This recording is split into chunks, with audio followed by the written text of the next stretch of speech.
Well, I wasn't quite ready yet, was I? There we go. We're live. Um, I was kind of trying to rush to get there. What a game, guys. Truly, I don't know what to say. Um, just a big win. It was a big win, man. You know, I was mad all game. I was screaming at the top of my lungs, like most of you probably were. Neil needed to win this game, guys. To me, you can't lose this game. And you can't lose this game. That's all I can say. You know, huge clutch throw by Garrett Greene at the end, guys. That can't be understated. You know, and this team really showed a lot of resolve. Um, you know, really proud of the team, guys, for really you're a better football team and expected to win, but yeah, you got these looming road woes overhead. And for whatever reason, and it's still, and yet even now, Neil Brown struggles to win on the road. It's a problem going forward. I think some changes in staff are in order. Um, I don't know, man. I think a couple changes need to be made personally, but I don't know what changes. I don't know if it should be Jordan Leslie. I don't know if it should be uh, somebody on the special teams. That was a one game thing. I think we might have let a we definitely didn't play great on special teams this year. That's no doubt. But let's get into the stats of this thing. This really was a tale of two halves. By the way, guys, as you know, as always, don't forget to hit that button if you want to do a super chat or whatever the thing, something like that, guys. I certainly would appreciate it. Otherwise, I will try to read your comments as I get them. Big Aaron, thanks you, man. Thanks for being in the chat room. Luke Bart, channel member. Luke Bart, Big Aaron, channel member. I thought I saw a couple others. Um, I thought we were going to lose that football game. You know, I mean, when they missed that, lucky they missed that field goal. You know, because I still feel like the momentum. It's even though we scored, it still felt like it's just a weird game, man. And people criticized me all week long for making the video and calling this a trap game. But I truly feel like, I was right. It was a trap game. It was raining. They filled the stadium a lot fuller than a lot of people thought, you know. But 8 wins is an accomplishment, and I don't want to take that away from the team. You can say it was over bad teams if you want to, but you can only beat who's on your schedule. And the Big 12, it can be a grind, you know, because a lot of these teams we play them each and every year. It's not like Dave Aranda and Neil Brown didn't meet last year, you know, and so you kind of know what the other guy does. Let's see. Let's get into some of these stats real quick. 34-31 for those of you who may not know. West Virginia wins on basically a Hail Mary. So the Hail Mary giveth, the Hail Mary taketh away. I hope Zach Frazier is okay as well. But yeah, Jordan Leslie, he kind of reversed it this week, didn't he? I mean, usually the defense is bad to start, and you make halftime adjustments, and then you go from there. In this case, for whatever reason, the opposite happened. So obviously, you take away the 2 kickoff returns, and this isn't a game. You know, that's not lost on me. This is a 34-17 win. This is right in line with what Texas Tech did to them. This is right in line with what Iowa State did to them and a few other teams, which I think, you know, you get in that middle pack of the Big 12 behind the top 3 guys. You know, it's obviously Texas, Oklahoma State, and, you know, whatever order you want to throw those 2 teams in. And then Kansas State, Iowa State, West Virginia, and Kansas are all right there. And we really don't know who the better of the 4 teams are, do we? Because we didn't get to play each other. It's kind of what sucks about this. I'm curious to know, guys. Let me know in the comments. How do you feel our record would have been had we not played the newcomers? Decent, because I think we still would have won a couple of those games. Would we have won 3 out of 4? It's up for debate. I think certainly you can make a case we beat Iowa State, especially early in the year. Kansas at any point in time would be really tough for us to stop the defense that we have this year. Kansas State's just a meat grinder to play. They're extremely physical. That would be a tough game for us to win too. Very similar to Oklahoma State, really. I know I keep saying I'm going to go to the stats here. All right. So Garrett Greene was 16 of 25 for 269, 2 touchdowns, and no interceptions. This might be his best passing performance, guys. Just real quietly. This might be Garrett Greene's best passing performance. The last toss down the sideline was absolutely gorgeous. It really, truly was. So let's look at. It feels like Hudson Clement had a quiet. Yeah, Hudson Clement had 80 yards on 4 catches tonight, which is 20 yards per catch. We'll take that. Jaheim White had another incredible game with 134 yards, averaged 8 yards a carry. That will vault him up into maybe still to stay number 1 in the country. That's all we can ask for. Garrett Greene had 103 yards and 2 touchdowns on the game. Listen, guys, this is 2 weeks in a row Garrett Greene's playing at an all-conference level. And even I have to get off his back. Like early in the year, and obviously his intermediate passing game comes and goes. And the pass to Traylon Ray down the sidelines when he was open, that's the thing you got to take. It's a give and take with some players. I accept the fact that Garrett Greene can do what he did on that last drive. If we've got a pocket passer only, we probably don't win that football game. But because we've got a dynamic, electric running quarterback who can make plays and made the right plays all on that last drive, he ran the ball when he was supposed to, and he made the throws when he was supposed to. And it's really just, it's no two ways for any one person.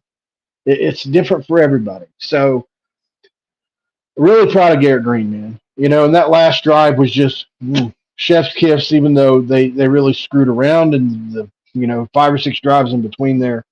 Cole Taylor had a pretty good game today, guys. He averaged 16 yards a catch on 4 catches. That's pretty good. Rodney Gallagher, he didn't show up in the stat sheet a whole lot tonight. I mean, I'm sure he had some runs, but man, his blocking has really improved as the season has gone on. I just wanted to mention that. But did anybody see what happened to Zach on that play?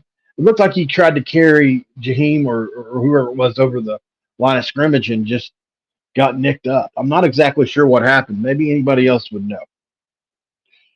All right. So there's 110 people of you in the chat, 115 now. If you don't mind, just when you get a sec, click off and hit the like button for me, guys, so that I can just kind of feed the algorithm a little bit. I don't know why it reads it that way, but apparently likes is what it wants. It wants engagement. Leave comments and all the whole deal. But I want to know, guys, does anybody still want Neil Brown fired? I see a couple people down here claiming they want him fired. And listen, I was really on X tonight. I was critical, because Baylor beat 2 teams this year, Cincinnati and UCF in conference, right? They won 1 other game out of conference. It was probably an FCS game. I don't know. I haven't looked. By a combined 4 points. Every other team, Texas Tech beat them by more than 2 scores. Iowa State beat them by more than 2 scores. Kansas State absolutely drubbed them by like 50. So to me, the fact that they were hanging with us was a slap in the face. If we want to consider ourselves one of the middle teams, then we should play like one of the middle teams, right? Home or away. If you're better than a team, you do it.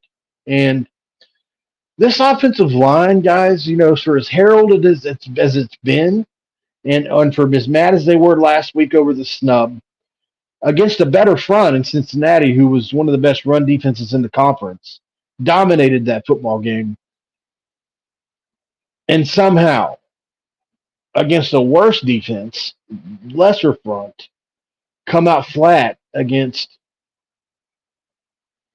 a Baylor defense that is obviously nothing to write home about. And this offensive line, for some reason, There's just something missing there for them to take that next step to be like Michigan's, where it doesn't matter who you are, we're running football on you. And it's almost like they go flat at times, and I'm not sure why.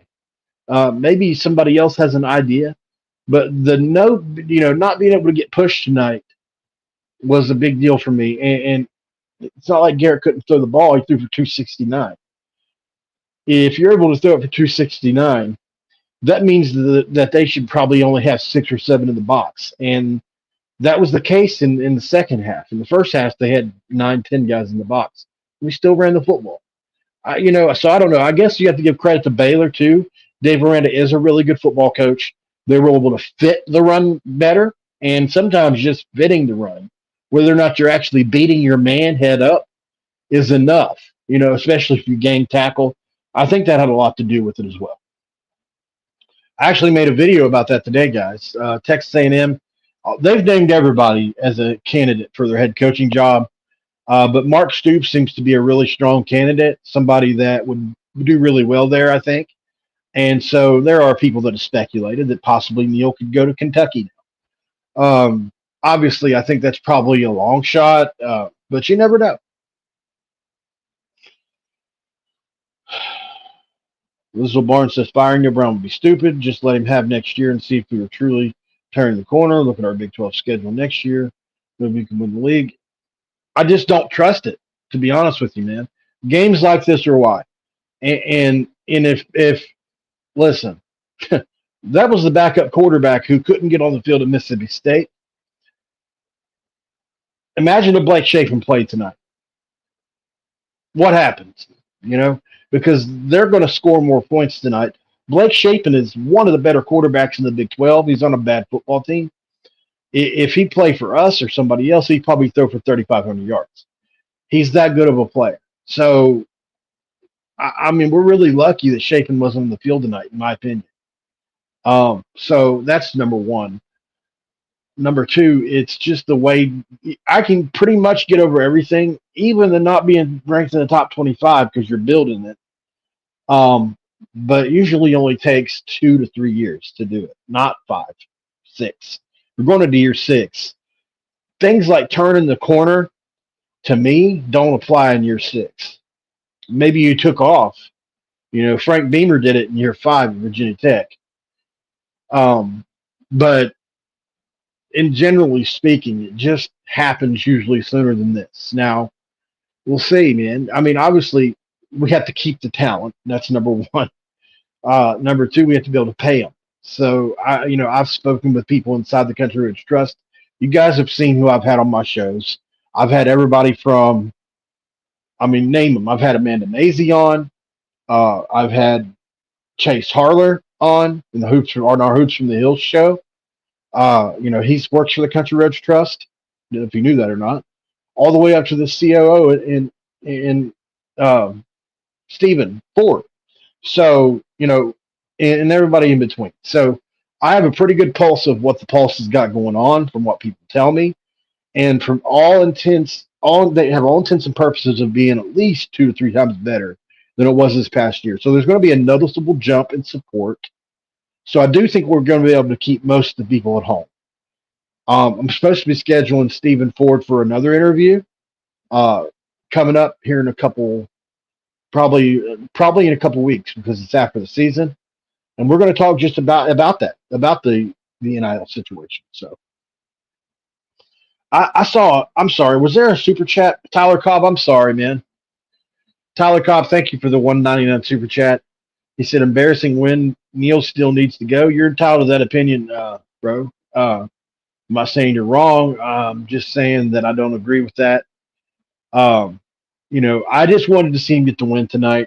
However you got it, At the end of the day, the end result is all that matters to me, How you get the win, it matters, but not as much as getting the win. Wonky things happen, man, in the Big 12 and in college football. You saw it today.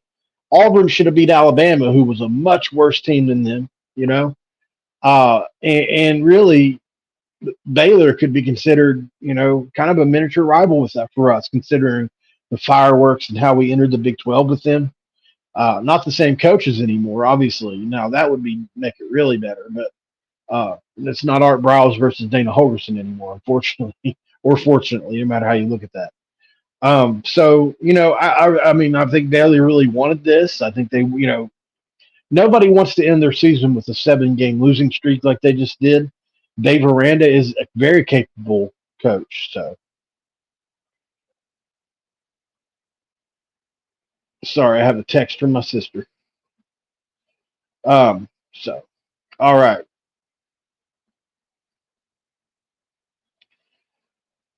Let's see what's going on here. Aaron Rifle Fishing, man, I appreciate that very much. That means a ton. $9.99 super chat. Um, you didn't leave anything in the comments that I can see. Certainly, uh, if you need to, say anything, I would certainly. I haven't seen you add anything along with your comment, is what I'm saying. 0. Well, it's technically it's teams with a that have either been in the top 25 when WVU played them, or eventually became a top 25 team. So there's like this extra caveat. Like, for instance, let's say TCU, when this is just hypothetically, but when we played TCU this year, they were in the top 25. But if they had won out or won a bunch of games towards the end of the year, then that would be a team that eventually became a top 25 team, right? And so Neil has neither won against teams that were current top 25 teams or eventual top 25 teams. So that's it's scary, and we're going to obviously we will start the year against a ranked opponent next year, and that's Penn State. And Drew Aller will be in his second year. That's going to be a fun matchup to really get into, but also kind of a scary one because they're going to be, I mean, they're still going to have better players than us, similar to Oklahoma, right? Similar to Texas. But I think we have a chance to beat them next year. It'll be fun to talk about when time comes. We got a lot of Jimbo Fishers in here. Tim Algio says 8-4 is good as good as it will ever get under this coaching staff. Thanks for the comment, man. Fire Neil Brown. Great effort, Garrett Greene and Jaheim White, says Silas. John Cunningham says, if he was a better coach, we wouldn't be talking about firing him every week. Yeah. I just want, he can obviously distance himself from that. It just takes a little bit of time, man. Like, here's my thing. He wasn't truly off the hot seat until when he started out 4-2. That cooled things off, but then you lost 2 games, but then you won a couple more, and so when did it happen? Well, obviously it was good until Oklahoma happened, right? And then you came back last week and dominated Cincinnati. So I think my issue is the up and down nature of how the team performs. And if you look at it, when this team doesn't perform well, it's on the road every time, just about. I think outside of BYU, which was a 37-7 win, I think that was on the road, right? Was BYU on the road, guys? Somebody let me know. I can't remember. David Frame says W start in the top 20 next year. I still think it's possible, David, because people are going to forget about this win. Okay, so it was at home. Okay. But we're going to have to get selected to a good bowl game and play a team with a good resume, like maybe like a Texas A&M, the Texas Bowl, or perhaps Nebraska, or somebody with a good enough resume that's going to convince pollers to put us in after the season, or maybe we actually play a ranked team. I don't know what Air Force is or one of the military academies, whoever the best one is this year. I thought it was Navy or Air Force. I don't keep up with the academy teams anymore. But just generally speaking, any ranked team would be nice to play in a bowl game. I think it'd be nice to test this team out. in a bowl game against a ranked opponent. Um, I just don't know. There's like 5 or 6 different bowl games we can go to, and it's up to the bowl committee or whoever those bowl games are. They get to pick and choose. So obviously, here's the best case scenario for us. I just looked at it earlier today. Oklahoma State and Oklahoma State and Texas are playing the Big 12 championship game. We want Texas to win that football game because we want them to go to the playoff because the Big 12 still gets an automatic New Year's Six bid. So then we obviously want Oklahoma State to get a New Year's Six bid because then you still have all the better bowl games lined up, and Oklahoma's liable to get a Peach Bowl or something like that or a Cotton Bowl. They'll always get a really good bowl, and they've earned one. They've had a really good season. So then you've got that, and then you're going to have like a 3-way tie possibly between us, Iowa State, Kansas, and maybe even Kansas State. It might even be a 4-way tie. I haven't looked at the records yet and seen what everybody's done. It depends on what Iowa State was doing earlier, stuff like that. But anyway, depending on how it ends, we could be in a tie with a couple different teams. And then you're looking at bowls are looking at like marketability. It's not really as much about how good the team is as for if it was a 6-6 Oklahoma versus a 8-4 West Virginia. Oklahoma's probably going to get that bowl game. So and that's just the way it is. Our team, we believe, draws a lot of viewers, but I don't know that that's the national perception. So all that to say, I just don't know who we're going to be matched up against. That's for the experts to predict. And once the season ends, that gets narrowed down just a little bit more. So at the end of the day, guys, I think that's what we'll see. Kansas State's winning that game with 12 minutes left by 8 points. That's a good game. All right, guys. So that's what we were just talking about, Timothy. Let me just look that up really quick. Because I saw something on it earlier.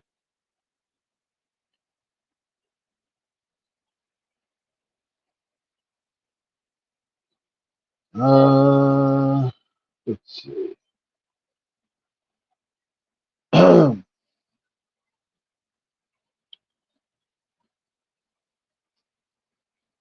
Christopher Miller says, fire Neil Brown to 8-4 due to schedule and say he's sick of it.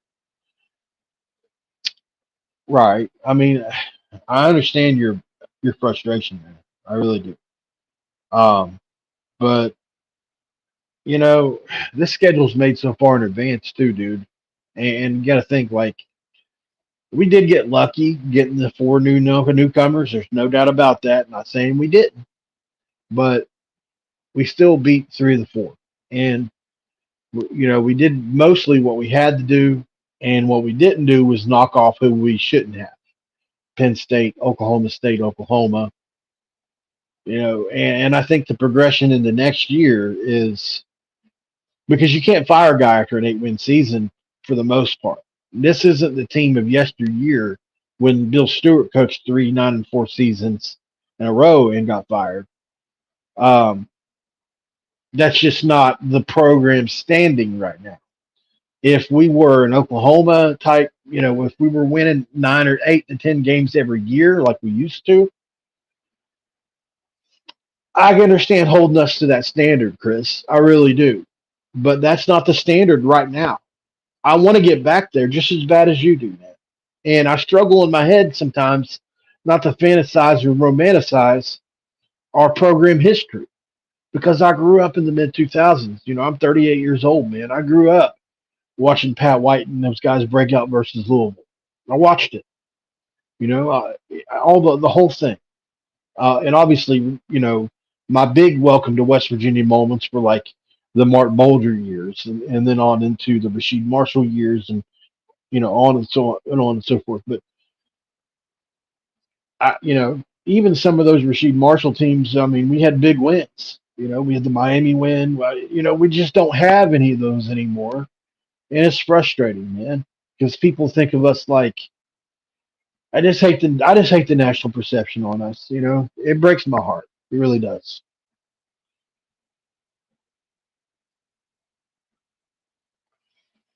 What he's talking about right now is exactly what I was talking about having Brown for another year.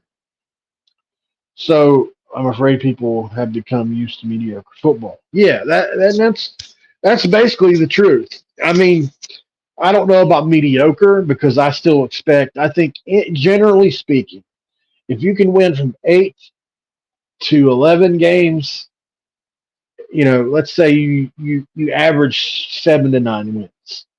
I can handle that. As long as you sprinkle in a 10 or 11 win season every 3 to 4 years, I guess, maybe 2 to 3 years, somewhere in there. Maybe that's the expectation. But with the Big 12 shrinking down without Oklahoma and Texas, I think you actually can amend that to every 2 to 3 years, right?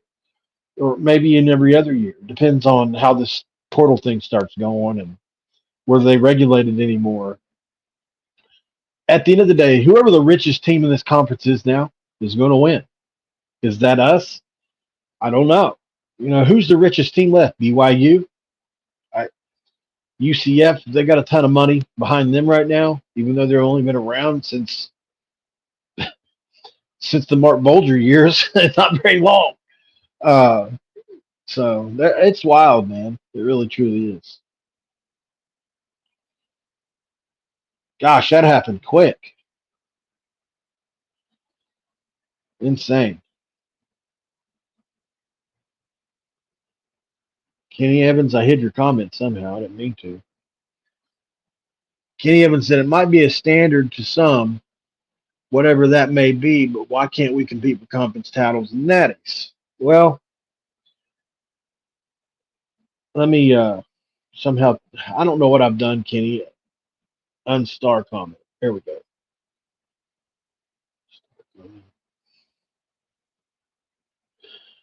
All right. Why can't we? I think we can definitely win conference titles, Kenny. But if you're talking about natties, man, look, just look at the landscape. Now that when the playoff expands, sure we can get in the playoff. I think that's very possible. Um, and then you throw the records away at that point. But I think at the end of the day, if you're in the conference title conversation in the Big 12 going forward, you're going to be in the playoff conversation. There's too many spots now, right? There's going to at least be one for us. So that's all we really want. We'd really like to have two, but we'll take one. You know, if you want to talk about natties, we're going to have a lot more money, and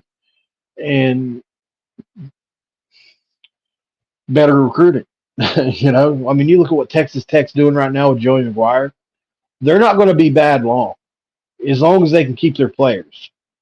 I think they've got the number one overall recruiting class in the country this year. You know why? Because Joe McGuire coached in Texas for like however many years it was. And he knows everybody. And all his buddies are high school coaches in Texas. So they have the best players coming in. It's wild, man. But I'll never say never on a national championship until they say, look, we're splitting it. You guys are not with us anymore. SEC, Big Ten, and everybody that's coming with us, we don't want you. Until that happens, I'm going to think we have a shot at it someday. Kill me.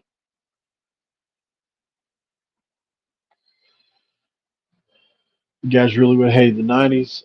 Yeah, but I don't. I mean, I remember the '90s, Andrew. I'm just saying, my formative years when I was more of an adult were the ones I spoke of. Oh, you're a WVU fan? You guys were good when you had Pat White, weren't you? I hate hearing that. Oh, Aaron, I'm sorry, man. I must have missed it. Neil does everything right, but record to this point. We have so much to be excited about as WVU fans. How many freshmen did you see sway the game? Well, if Travius Lathan was in there, he's a redshirt freshman. He would have counted. So I will count him, even though he's hurt. I think Josiah Trotter Jr. is a guy that they said in camp outperformed Trey Lathan. So you have to think as long as he sticks around and comes back, that he's going to be extremely a good, really something to look at. So those are two guys. And obviously Ben Cutter. James Hurd Jr., who I've mentioned over and over, even though I know he didn't play, but I'm saying it. James Hurd Jr. is going to be a stud when he does play. He's just been injured. So those are four guys. Two of those guys played this year that we can be excited about going forward. I think Ben Cutter's got Mike linebacker written all over him. He's not really a sideline to sideline guy, but he's a run stuffing gap fitter, and I think he'll be good at that going forward. On the defensive side, Tomiwa Durajayi on the redshirt freshman at the defensive line spot, really raw. I think he's going to be good going forward. Then you move it over to the offensive side of the ball. Obviously, you got the three-headed monster in Traylon Ray, Rodney Gallagher, and Jaheim White. You got to keep those guys. But first and foremost, guys, Kuz and I did a show on his, which I encourage you to go see on Kuz's quarter, is who do we pay, right? That was the question he asked. Let me know your number one overall pick that's currently on the team in the comments below. Let's see if anybody knows what they're talking about building a team. I'm not saying I necessarily do, but I've heard guys that build teams, on TV basically my whole life, and I know that sounds really lame. But I paid attention, and I really listen when those really smart guys speak. And what I know is you win with the line of scrimmage. And so to me, Wyatt Milam is the guy I go to first and say, we need to lock you up. As long as he's not going to the NFL, that's the first place I go because Zach Frazier walked. But even so, to me, Wyatt Milam is a little more important than Frazier going forward just because he protects Garrett's blind side. And tackles are more important than centers, generally speaking, although Zach Frazier is just extremely dominant and all that. If Zach's really coming back, you can call him 1A and 1B, whatever direction you want to call him. Tomas Remack is my second overall pick. I'm not kidding. I really do believe you have to keep those two guys, Jaquay Hubbard, Brandon Yates, Johnny Williams. I mean, you guys have heard me gush over the offensive line like 2 weeks in a row on this show. I love those guys, and I think there's a lot of hidden potential in it, including Kyle Altuner, who will be coming in the freshman class next year, which is basically my Zach Frazier coming in next year. I do believe this offensive line can retool and be just as good as this year. It's without a Zach Frazier. I don't know if we'll have that guy in the middle that's as dominant, but good enough. So that's my opinion. Now, after that, I think you got obviously Garrett Greene. And maybe he's right there in the conversation with the other guys. Maybe he's number one. I wouldn't have a problem with that, especially how he's looked down the stretch. And then you got to look to Traylon Ray, I think, because we don't have any young corners on the team or young safeties. In the NFL, I know this. It's quarterback, it's left tackle, it's pass rusher, and it's corner, right? Those are the four main, basically, positions that you want to start building a team with. Running backs are pretty much a dime a dozen. Even although they do mean a little more in college than the pros, you can still get by with an above-average running back. Do you want an elite one? And have we had elite ones at WVU? Yes. But I'm just saying. So everybody has their own philosophies with it. But I'd certainly like to know what you guys think down below.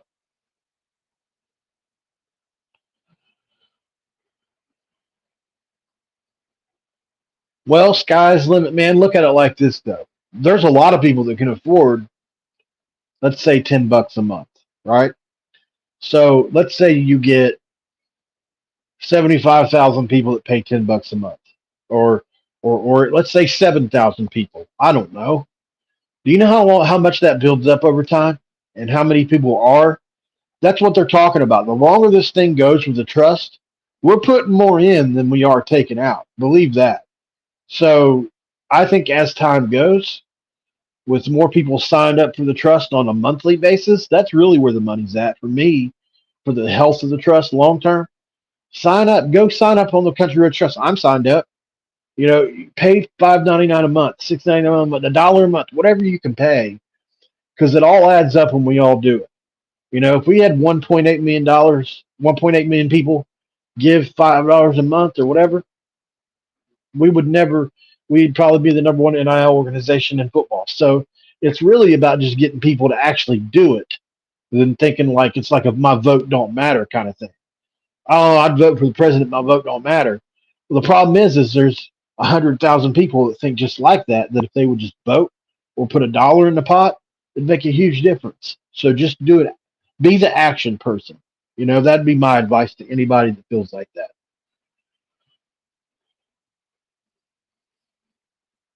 So do you live in the street now? I'm sorry, brother. I've been there. I understand, man. Well, I mean, obviously, this is a conversation for everyone, but I've been there, man. I was homeless a few times in my life, and that's not a conversation for now. But at the end of the day, I know what you're going through, brother, and wish you the best. You bought some playing cards, awesome, man.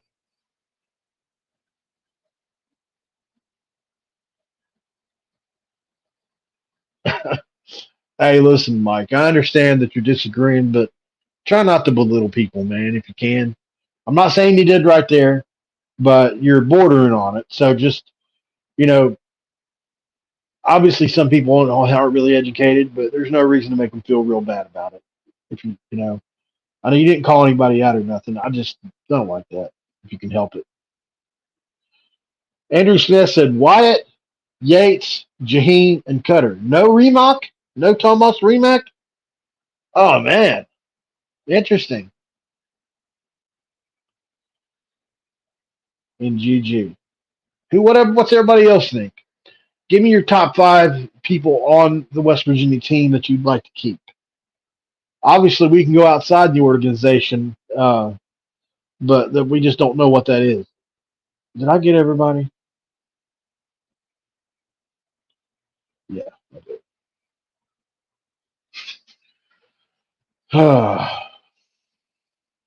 He said it's 18 million a year, not a month. It's a fair point, man. Obviously, Nathan Travis said Wyatt Milan, Garrett Greene.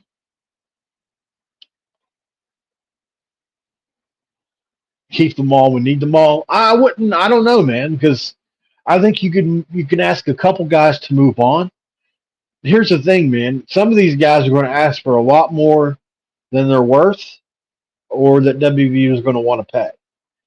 For instance, one player on our team got offered $2 million last year. He didn't stay. So there's going to be situations where some of these bigger schools, when they want somebody, they can target them and get them pretty much. So I know, man, it makes me sad because I do think Nico's going to turn into a really good football player.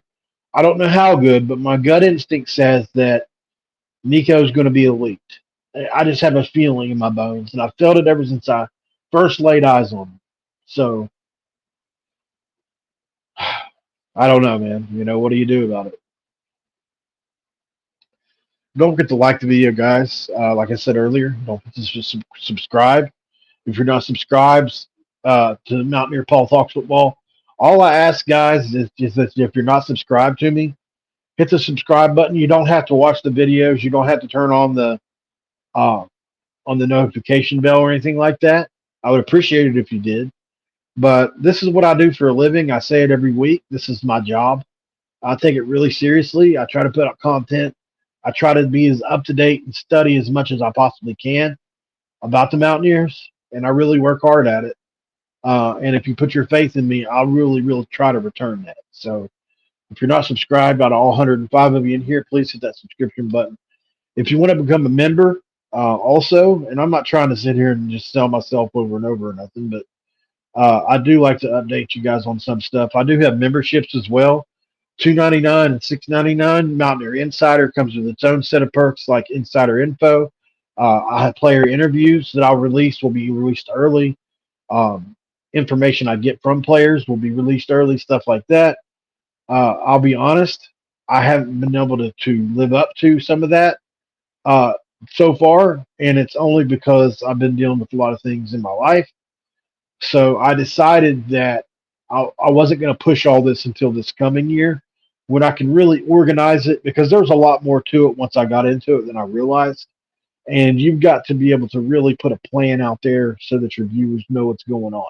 And I didn't do a good job of that. So I'm just learning on the job as I go here. Those of you that are members, I appreciate your support, man. It means a lot. And I know a lot of you guys are just supporting me just to be supportive. And that really does mean a lot. Oh, I got another super chat here.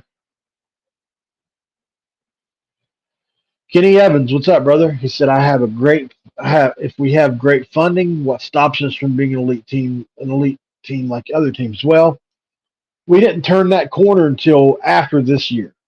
Going into the basketball season, but you saw what they did. They only signed what would have been probably the number one, two, or three portal class in the country. So basketball was able to do it because we turned the corner. We got some money. Now football, now that we've won 8 games, and if we win the bowl game, we win 9. I'm telling you guys, I know from people that have told me there will be support and more support, and there's going to be donors that are really excited about guys like Jaheim White and Travius Latham and Garrett Greene. They're going to want to keep them. So going forward, I think that's what like I said, what I've been told is they're going to put the funds allocated towards keeping players. At the end of the day, if we can keep the majority of just what we have on this team, we don't need to add a whole lot. It's all here already. We just have to keep the most important parts, and we can portal in the rest. 12 guys walked on senior day. You can probably expect another 12 to 15 to leave, maybe 20. And all you can do is hope those are depth guys, backup pieces, and a couple starters. And hopefully not they're impactful. Hopefully Traylon Ray doesn't leave. Gallagher's not going anywhere. I know he's not. He loves us too much. Jaheim White seems to be loyal to coach in the running back room, OC, Chad Scott. So, and then we just have to hope the old line stays together and Garrett Greene stays. And I think outside of that, we can pretty much overcome anything else. Aaron Rifle Fishing says we are 100% doing it right this year. Transfer/NIL. Yeah, yeah, and I think it's really all about player retention first. Personally, that's how I feel. And if you'll notice, a lot of the guys that they brought in were already transferred once. They brought in a couple guys like Tomiwa Durajayi is a guy that had already transferred once. So, you know, and guys that have already transferred here now can't go anywhere else unless they want to sit out a year. That's a big deal. The transfers we already have with more eligibility is a big deal. So Big Aaron said, imagine if we had this even back in 2011, we beat Clemson to do a video chat like this. Paul's a great content creator doing it right. I appreciate that, man. Really means a lot to hear that, bro. Is there somebody here that don't like me? That's where my head goes. Does somebody not like me? Uh, yeah, I don't want to lose. I don't want to lose Nico, guys. I really love that kid. I love his attitude. I think he has the intangibles. On and off the field as a leader. But I think his mom and dad call a lot of shots in his life. I'm just speculating here. I don't know nothing inside on this. But I have been told by people close to the situation, his dad, obviously a former NFL guy, carries a lot of weight. And I think he's not happy with some of the things that have played out this year. And frankly, he feels like Nico should be playing over Garrett. And maybe he should be. I think if we'd have thrown Nico in the fire and left him in the fire, it's hard to say where he would be. And maybe he would end up better than Garrett, but certainly you can't argue that Garrett was better for now. So while I wanted to selfishly see Nico in that spot, Neil made the right choice.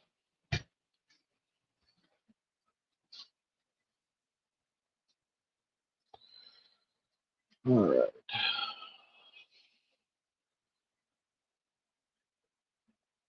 Yeah, I understand that, man. It does seem like that. I don't know, but it does seem like that. I don't know, Beef Boy. I think that might be how he is on camera. I've heard other people say he's pretty smart. Man, that'd have been fun. That'd have been fun, and the content I could have had back in those days too, man. It's just Dana Holgerson was a walking, talking content creator. If I'd have been doing it back then, just the mullet alone, I could have came up with a bunch of ideas for thumbnails.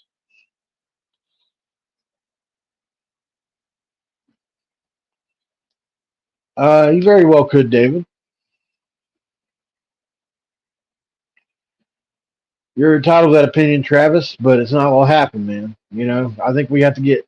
It's like Tony Caridi said, and if you watch my video a couple days ago where I said, Tony Caridi, who is the voice of West Virginia football, announced publicly that Neil Brown would be back this upcoming season.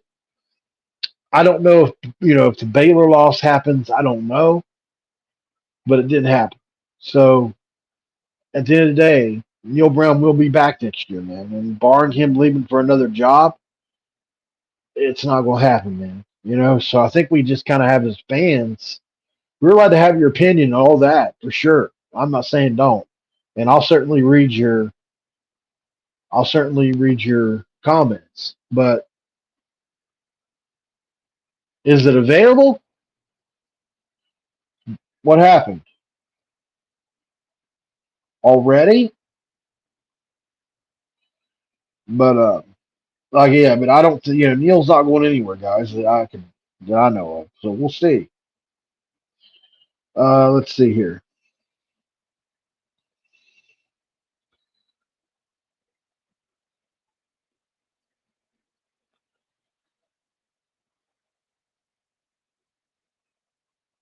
Yep, that's insane, man. I made that video earlier today.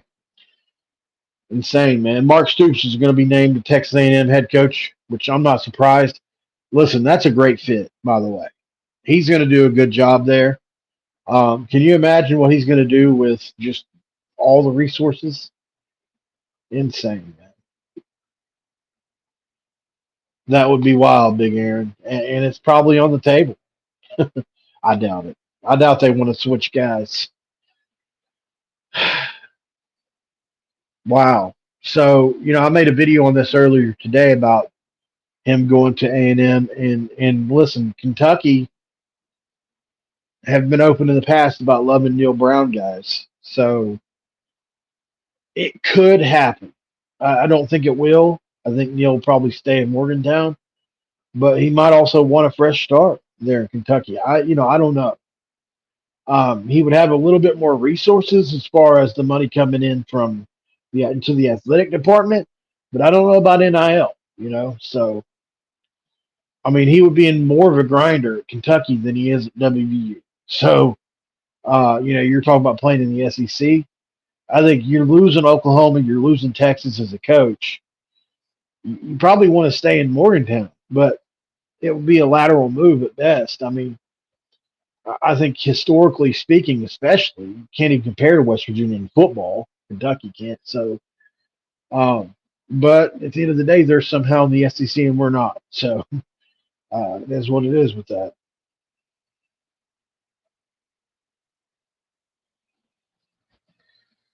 Well, I mean, Dave, he won. He's got a winning record this year, man. And what if he wins the bowl game? That's 9 wins. That's not terrible, you know.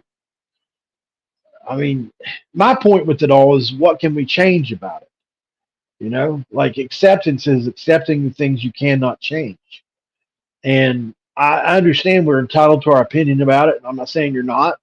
Just like if he'd have lost tonight, I would have came on here and said we're going to make a change. And that's me being honest. But he did.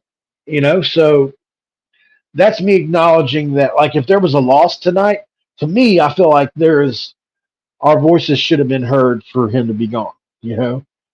But he did. So he's going to be back.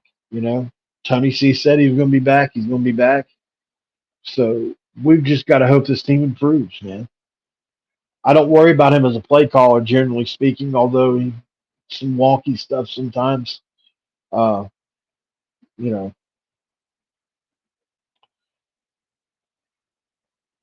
Nathan says your opinion has to be based on logic and understanding of the game. I'm not sure exactly who you're talking to, Nathan, but I agree with that. Generally speaking, you do. Um, I feel like I've spent a lot of time in the game, so hopefully my opinion matters. But if not, that's why I started this account. One thing about putting the work into a show like this is you can grow it. As long as you put the work in. So I try. I try.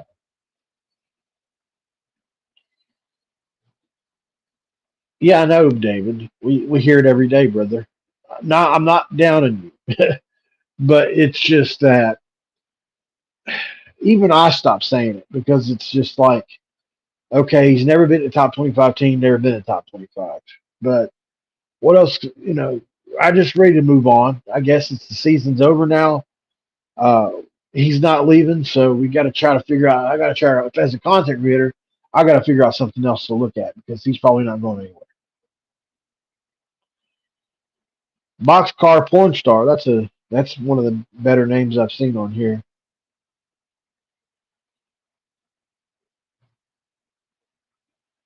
All right, brother. Appreciate that, Nathan. So let's look at these numbers one more time. Hey, it's 11-11, guys. Make a wish. Uh, Look at these stats one more time. I have to pull them back up.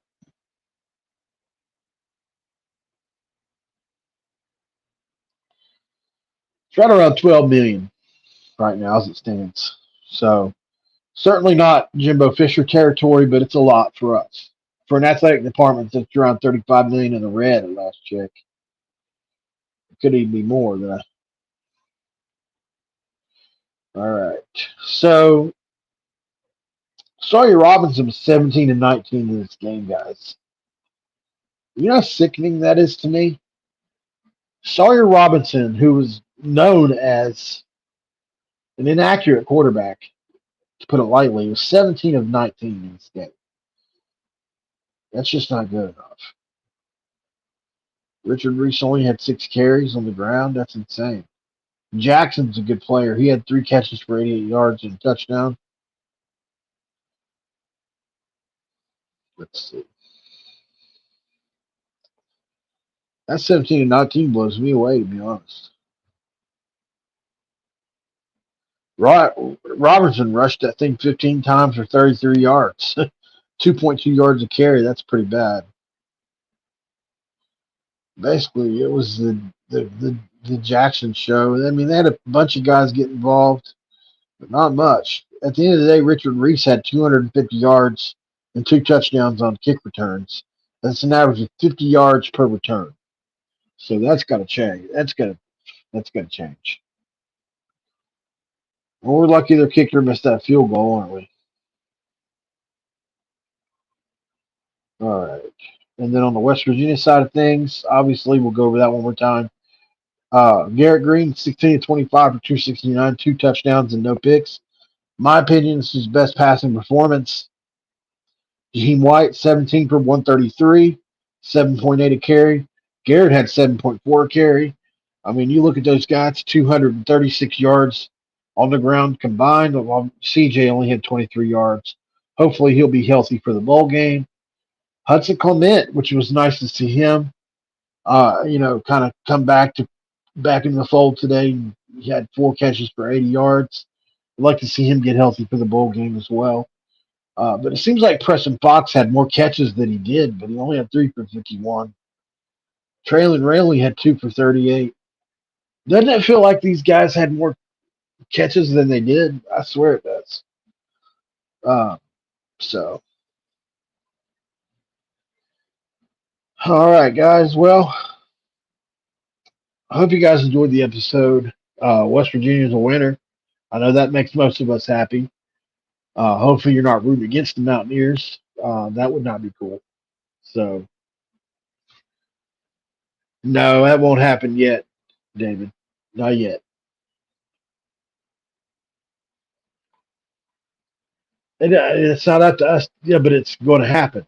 It's already been spoken publicly.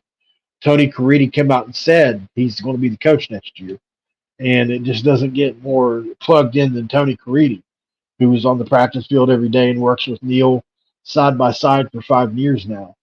So he already come out and said it's over with, man. So My point is, yeah, you're right. While you may be right, I'm not saying you're wrong. What do you want us to do? Do we know what happened, Curtis? D316? I like what Beef Boy said.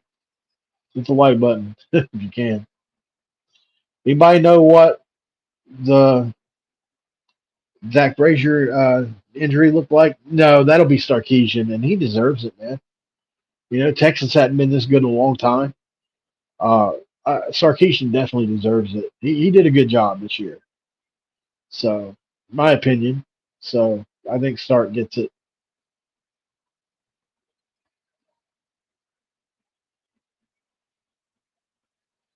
I'll tell you what, man. I have a good excuse tonight, though, Andrew, because hear me out, man. I was emotional. Did you see what happened tonight? Good Lord. Thanks for reminding me, man. This episode of Head Out There, Paul Talks Football is brought to you by Dutch Miller Automotive, where friends and family pricing means you get the best deal right up front on any new or pre-loved vehicle in stock every time. With brands like Chevrolet, Dodge, Chrysler, Jeep, Ram, Hyundai, Ford, GMC, Buick, and Subaru, the Dutch Miller Automotive family is always growing and ready to put you in the car or truck you've been searching for. Check out our inventory across West Virginia at DutchMillerAuto.com, or you can come in today to the home of friends and family pricing. Only at Dutch Miller Automotive Store. Appreciate that, Andrew. I love how you guys remind me. You're Val49 on Super Chat. Really appreciate that, bro. Or girl, whoever did that. Love the eat shit pit thing on there, man. That's great. I'll try to do that, man. It means a ton. Andrew, thanks for reminding me, bro. I really do appreciate that. I don't know. I think it could only improve our bowl chances. And that's all really I care about. I want us to play the best bowl we can play in against the best team we can play. Win, lose, or draw. So that's how I look at it. I appreciate you guys for checking in, man. Watching the show as always. You guys mean a ton to me.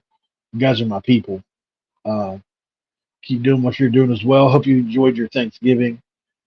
We just had another one today, so I'm tired. Whatever that ingredient they have in turkey has got me tired, man. So I'm gonna go to sleep and look into this UK thing tomorrow. See if there's any smoke to it. I'll let you guys know. Keep you posted. All right, guys. This has been another edition of Mountaineer Paul Talks Football. You guys have a great night. Mountaineers win 34-31. This episode is over. I'm out.